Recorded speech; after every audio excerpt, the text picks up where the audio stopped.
जय हिंद सर, नमस्कार। मैं हूं नीरज बघेल। आपका स्वागत है जनहित जागरण लखनऊ डायरेक्ट टीवी में। एक बार फिर से मैम हमारे साथ हैं। अपना दल कमेराबाजी की एक प्रखर वक्ता, जिनको हम सब सुनते रहते हैं, और विधानसभा में अपनी जिम्मेदारी से बात रखने वाली सराथू से विधायक, थोड़ा पीछे हो जाओ कैमरामैन, थोड़ा पीछे हो जाओ, सराथू से विधायक आदरणीय दीदी पल्लवी पटेल। आप दीदी इतना जोश के साथ विधानसभा में भी अपनी आवाज उठाते हैं।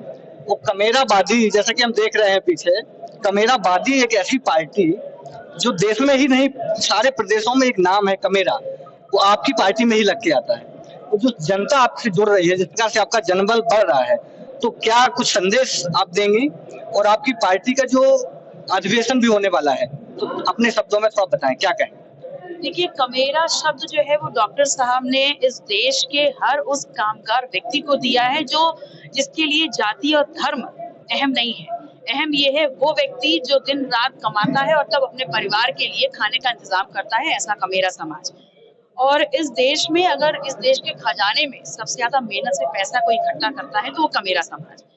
और आज 75 साल की आजादी हमारी हो गई है और देश में सबसे ज्यादा परेशान भी अगर कोई है तो इस देश का कमेरा समाज। तो हम उस कमेरा समाज की आवाज को बुलंद करते हैं, सड़कों पे लड़ाई लड़ते हैं, सदन में बात उठाते हैं कि जब तक इस देश का कमेरा समाज, हर व्यक्ति, हर घर में नौकरी, संपन्नता और खुशहाली नहीं आएगी, ये देश दोबारा सोने की चिड़िया बन नहीं सकता। बहुत चर्चा हो रही है आप सबकी, दीदी ने कहा था अपने भाषण में, बहुत चर्चा हो रही है आप सबकी। आप हर गांव, हर शहर में पहुंचने का काम कर रहे हैं। तो पहला तो एक आपका सदस्यता अभियान चल रहा है, हस्ताक्षर अभियान भी चल रहा है। तो किस प्रकार से आप लोगों को सहयोग मिल रहा है जमीन से लेकर के तो विधानसभा तक? अगर आप अपनी संख्या बढ़ाएंगे तो कैसा अपडेट आपको मिलता रहता है कार्यकर्ताओं से? देखिए, अपना दल को एक संगठन तो जरूर समझा गया है, लेकिन एक ऐसा संगठन जिसपे जमीन में बारूद फैला हुआ है, और बारूद हमारी सोच है। हम बात करते हैं सब समाज की, हम बात करते हैं उस व्यक्ति की जो इस देश के 64 लाख गांव की पगडंडियों में बस रहा है।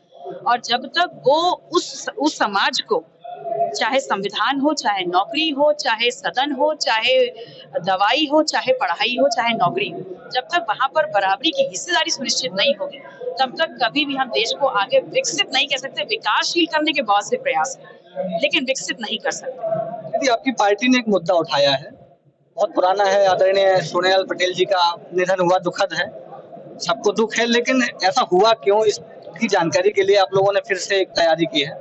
आपके कार्यकर्ता जा करके अपना ज्ञापन दे रहे हैं। तो आपको क्या लगता है कि ये मुद्दा सीरियसली इसको सुनना चाहिए? वो कैसे होगा, जांच होगी या कब तक समय लगेगा, क्या ऐसा कुछ अपडेट? देखिए, डॉक्टर सोनेलाल पटेल जी मात्र व्यक्तित्व नहीं रहे, वो एक विचारधारा, और विचारधारा बन के वो अपने जाने के बाद भी बहुत से डॉक्टर सोनेलाल पटेल पैदा कर गए।